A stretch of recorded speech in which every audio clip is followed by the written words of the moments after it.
ప్రభునందు ప్రియమైన సంఘ బిడ్డలందరికీ యేసుక్రీస్తు శుభనామమున శుభవందనములు తెలియజేస్తున్నా. మనం ఈ దినం మొదటి ప్రార్థనలో ఇంతవరకు కొనసాగాం.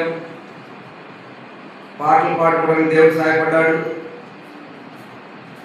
మనం చదువుకున్న భాగం మొదటి భాగము యోహాను సువార్త 3వ అధ్యాయము 16వ వచనంలో మనం చదువుకున్నాం. యోహాను సువార్త 3వ అధ్యాయం 16వ వచనాన్ని మనం చదువుకున్నాం. అక్కడ దేవుడు ఏమి తెలియపరిచాడు, ఏమి రాసి ఉంచాడు, గత కాలంలో కూడా వినుంటాం. కానీ ఎంతవరకు మనం కలిగి ఉన్నామో అది దేవునికే తెలుసు. మనం కలిగి ఉండేది మనుషుల పరంగా కాదు, దేవునికే తెలుసు. అయితే ఇక్కడ ఏం రాయబడిందంటే, దేవుడు నన్ను ఎంతో ప్రేమించను కాగా ఆయన తన అద్వితీయ కుమారుడిగా పుట్టిన వారిని విశ్వాసం నుంచి ప్రతివాడు నశింపక నిత్య జీవం పొందినట్లు ఆయన అనుగ్రహించను. వింటున్నారా?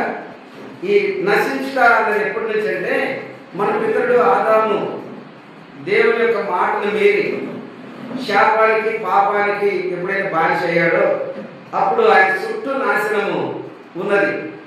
ఆయన నాశనానికి నడిపింపబడ్డాడు అనే సంగతి మర్చిపోబాకండి. అలానే ఒకప్పుడు నా స్థితి కూడా అదే.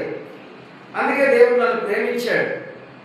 మరి మీరు బైబిల్ చదువుకున్నప్పుడు జాగ్రత్తగా మీరు చదువుకోవాలి కదా. వేరే వాళ్ళకు మీరు మీరు మీరు అనుకుంటా పోతా ఉంటే, మీరు అన్న దగ్గర నేను లేనుగా, మీరు అన్న దగ్గర నేను లేను కదా. నేను మీరు మీరు లోకమని మాట్లాడుతూ ఉన్నప్పుడు అక్కడ నేను లేను.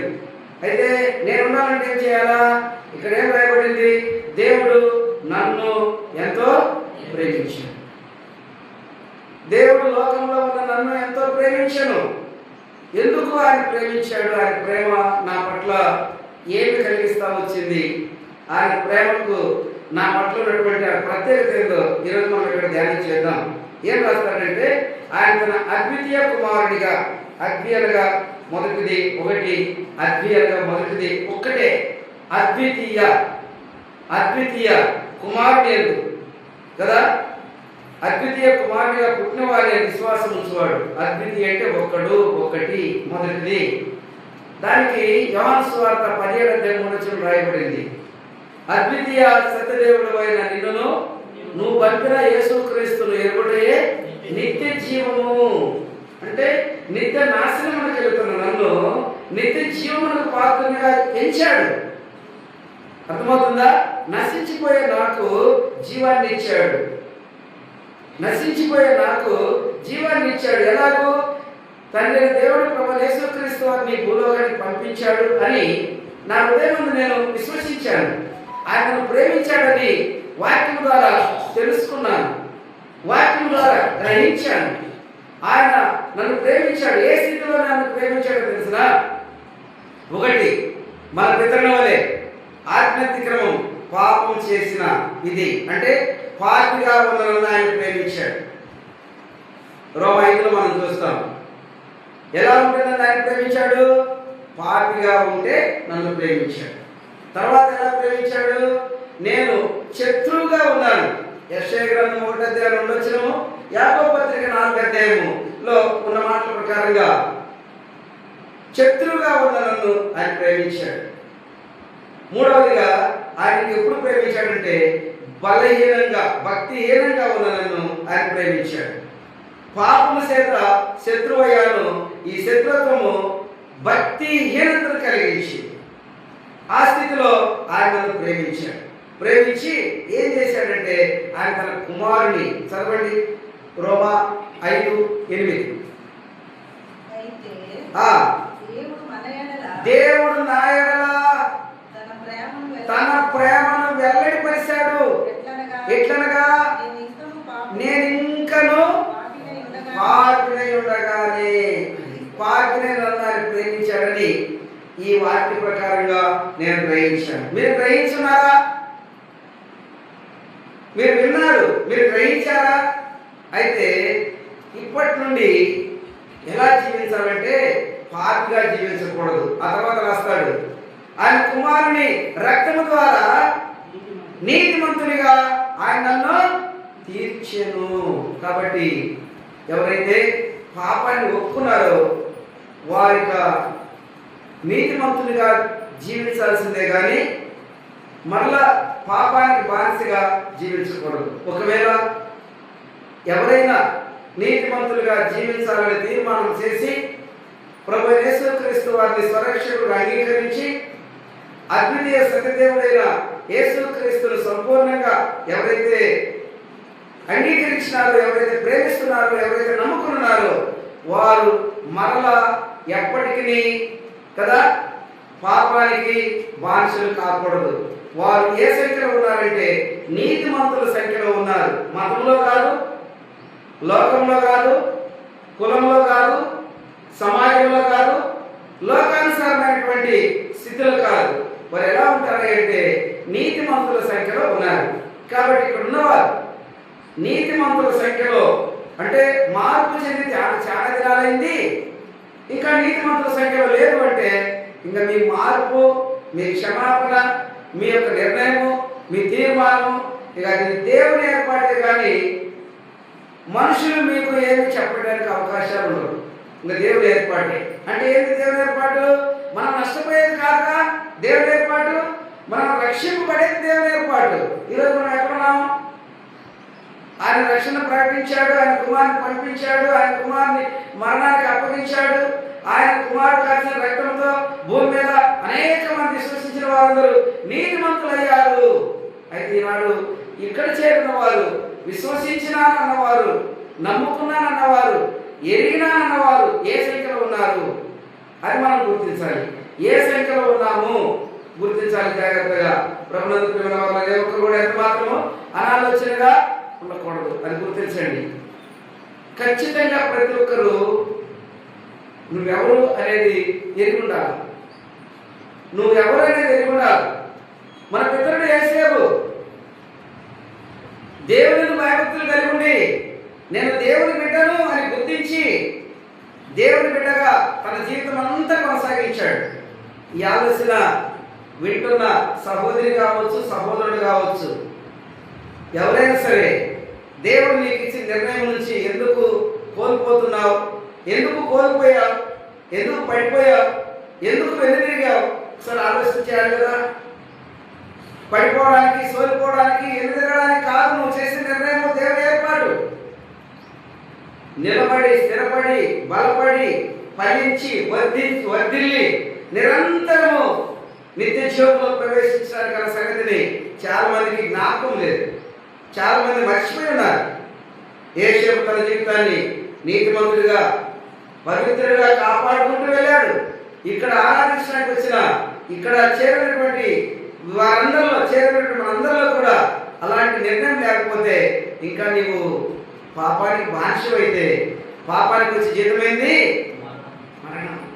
జీవం లేదుగా నీ వద్ద నుంచి నీవు జీవాన్ని విడిచిపెట్టావు, మరణాన్ని ప్రేమిస్తున్నావు, మరణాన్ని హత్తుకున్నావు కదా. అందుకే 49:14 రాస్తాడు, మరణము కొంతమందికి కాపరిగా ఉంది. ఈ రోజు మన పితరుడు చెప్పినట్లుగా యెహోవా నా కాపరి 23వ కీర్తన 1 చెప్పినట్లుగా ఈనాడు నీకు ఎవరు?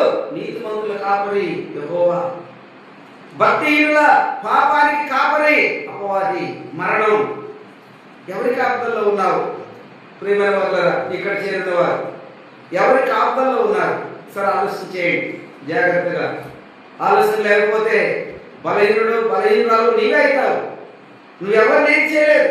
10 మందిలో 5 లోపలికి వెళ్ళిన వారిని బయట ఉన్న వారు ఏమైనా చేశారా? ఏమైనా చేయడం సాధ్యమైందా? నష్టపోయేదే వాళ్ళకు అనుకూలమైందంతే. నష్టమే వాళ్ళు ఎదుర్కొన్నది. కానీ ప్రభువైన దేవుడు యేసుక్రీస్తు వారి నుంచి నిన్ను నన్ను ప్రేమించి ఎవరు నష్టపోయేది ఆయనకి ఇష్టం లేదు. అందుకే పేతురు పత్రికలో అంటాడు, ఎవరు నష్టపోకూడదు, అందరూ అంతగా మార్పు చెందవలసి ఉన్నది. అయితే మానవుడు ఏం చేస్తున్నాడు? రోమా 2:4 ఏం చేస్తున్నాడు? మానవుడు దేవుని యొక్క అనుగ్రహ ఐశ్వర్యమును, దయను, సహనమును ఏం చేస్తున్నాడు? తృణీకరించిన వాడుగా ఉన్నాడు. దేవుని ఇంట్లో ఉన్న నీవు, దేవుని కలిగి ఉన్న నీవు తృణీకరిస్తున్నావా? ఒకవేళ నేను ఎవరు ప్రేమించావేమో ఈ దిన పరిస్థితి ఏంది? ఈ దినం ప్రేమించే అనుభవం ఉన్నావా, లేక తృణీకరించే అనుభవంలో ఉన్నావా? ఒక్కసారి ఆలోచించి మన ఏసేపు, మన పితరుడు ఏసేపు కాపాడుకున్నట్టుగా కాపాడుకోగలుగుతున్నావా? దానియేలు గ్రంథం 1:8 ఒకసారి సండే స్కూల్ పిల్లలకు చెప్పాను.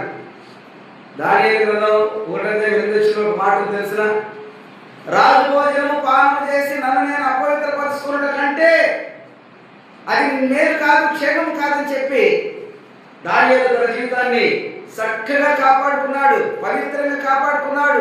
దానియేలు పవిత్రతను గుర్తించాడు. నేను పవిత్రుని, అపవిత్రమైన దాన్ని ముట్టకూడదు, చేయకూడదని ఆయన గుర్తించాడు. విశ్వాసిగా జీవిస్తున్న, దేవుని పేరు తెలుగున్న, బాప్తిసం కలిగి ఉన్న, పాత్రలో చేయవేస్తున్న చాలా మందికి నాడు అలాంటి గుర్తింపు లేదు. అర్థమవుతుందా? అలాంటి గుర్తింపు లేదు. ఆయన అన్నాడు, రాజు భోజనము, రాజు పానము చేసి నన్ను నేను అపవిత్రపరుచుకుంటే దేవునికి మహిమ లేదు కదా. అపవిత్రపరుచుకొనకూడదని ఒక నిర్ణయం చేశాడు. పాపం చేయకూడదని యేసేపు నిర్ణయం చేశాడు. పాపం తప్పు చేయకూడదు, చెడు చేయకూడదని దానియేలు నిర్ణయం చేశాడు. మరి ఈరోజు నీకు నాకు అట్టి నిర్ణయాలు ఉన్నాయా? అలాంటి నిర్ణయాలు ఉన్నాయా? ఈ సమయంలో ఆలోచన జరిగిన దేవుడు, హృదయాలను పరిశీలించే దేవుడు, ఇక్కడ చేరున్న వారిని పరిశీలన చేస్తే ఆయన ఎదుట ఎదుటి లేకుండా ఉండగలమా? ఆయన ఎదుట ఎదుటి లేకుండా ఉండగలమా? ఒకసారి పరిశీలన చేసుకోండి. ఆరాధించే ముందుగా నిన్నటి వరకు ఏం జీవితాలు ఎలా కొనసాగినాయో వదిలేయండి. క్రియగలిగిన జీవితాన్ని వదిలేయండి. క్రియగలిగిన జీవితాన్ని చేపట్టండి. క్రియగలిగిన జీవితాన్ని సంపూర్ణంగా ఆ ఉద్దేశ ప్రకారంగా కొనసాగించండి. బైబిల్ స్పష్టంగా చెప్తా ఉంది. కాబట్టి ప్రభునందు ప్రియుల వారు, మనం ఏమై ఉన్నామో మనం ఎరగాల్సి ఉంది. అర్థమైందా? మనం ఏమై ఉన్నామో మనము ఎరగాల్సి ఉంది. మన పితరుడు యేసేపులాగా, మన పితరుడు దానియేలులాగా ప్రభువు యేసుక్రీస్తు వారి భూమికి వచ్చి పాపం లేని వాడిగా బ్రతికాడు. అనేకులు చూశారు ఆయన దగ్గర పాపం ఉందేమో అన్నట్టుగా. ఎవరి చేత ఆయన దగ్గర పాపం ఉన్నట్టు కనపడలేదు, చేయలేదు. మన కోసం పాపంగా చేయబడ్డాడే కానీ ఆయన పాపము చేయలేదు. ఆయన పాపి కాడు, ఆయన పరిశుద్ధుడు. ఆయన ప్రజలు కూడా మొదటి పేతురు 1:14 చెప్పినట్లుగా, నేను పరిశుద్ధుడనై ఉన్నాను కనుక మీరును పరిశుద్ధులై ఉండండి. మీ పూర్వపు అజ్ఞాన దశలు మీకు ఏమైతే ఉన్నాయో వాటిని అనుసరిస్తే మీరు పరిశుద్ధులను పోగొట్టుకుంటారు.